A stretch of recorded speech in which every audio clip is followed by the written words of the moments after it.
Hi folks, in today's video I want to talk to you about the most significant differences driving in the US compared to driving in the UK. And these rules you really must know if you want to stay safe whilst driving on the US roads. So I'm not in a motorhome at the moment, I'm in a rental car or a hire car. And the biggest difference there is that the steering wheel is on the left hand side. Now if you're coming to the States and you've got a rental car, then that's what's going to happen. You're going to find your steering wheel is on the left.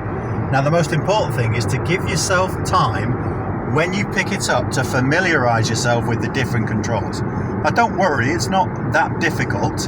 In fact, the main difficulty or the main difference is that you're using all the controls in the car with your right hand and not your left hand as you would do in the UK. Even more so if you're picking up a manual car, in which case you're having to change gear with your right hand. But once you get used to it, it really is no different to driving in the UK. So at the moment we're on the highway or the motorway or the freeway, depending on which state you're in. Now speed limits vary. Sometimes 50 as a maximum and sometimes as much as 80 in some states. Now it's important that you keep to the right and allow vehicles to pass you on the left hand side. Now it doesn't always happen that way. Do expect to be undertaken as well as overtaken, but provided you take your time, keep your wits about you, use your mirrors and obey the rules, you'll be fine. Okay, so the big difference over here when you're filling up is that the diesel pump is green as opposed to in the UK when petrol is green. And over here obviously they call it gas and not petrol. So petrol is black. Now there are a couple of ways you can pay in the US when you're doing this. If you're going to pay in cash, then you've got to go into the shop, you've got to tell them what pump number you're on and how much money you want to spend. They will then pre-load that pump with the money that you've just given them. Also, if you want to pay by credit or debit card, most of them now will have the credit and debit payment at the pump. Now you'll see on the big signs there's sometimes flashes two different prices for the same fuel. That's because cash and debit is at one charge and credit is another one. Bear in mind, however, if you're using a UK debit or credit card, you will always be charged the higher price, which is the credit card price. Now my favourite different rule about driving over here, and one I really wish we had in the UK, is the ability to turn right on a red light.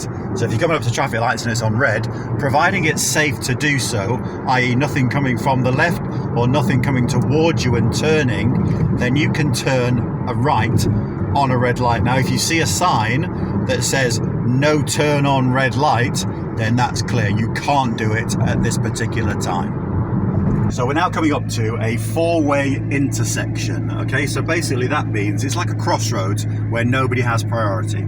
So what you have to do first is you have to stop. So everybody has to stop.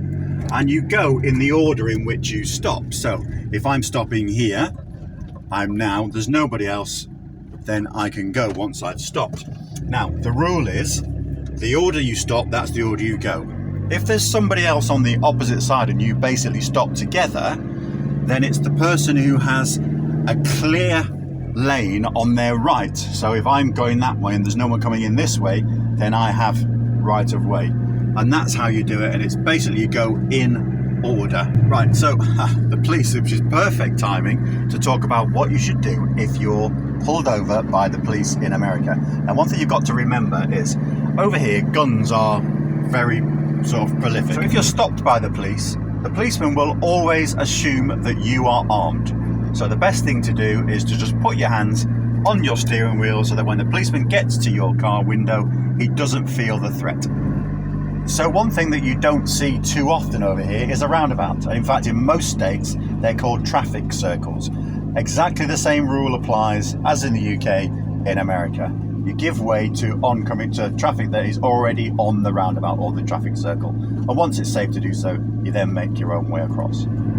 So sometimes as you're travelling down a road, especially late at night when there's not much traffic on the road, you'll see flashing red traffic lights. Now if it's flashing red, that means the person going across the direction of your travel has the priority. They will see a flashing amber light. But if you see a flashing red light, you have to make sure that it's safe to cross. But you can cross, turn left or turn right whenever it's safe to do so.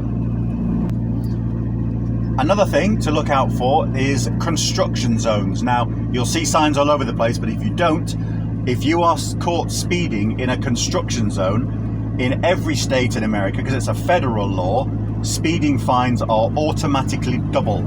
So watch out for that. Now, if you're traveling next to a school bus and it comes to a halt, has its lights flashing and the stop sign that you can see on the side there sticking out, then you must come to a stop, no matter which direction you're traveling in, so either behind it or oncoming. That allows the children to get off the bus, and in case they run into the road, then if all the traffic has stopped, they're not going to get knocked over.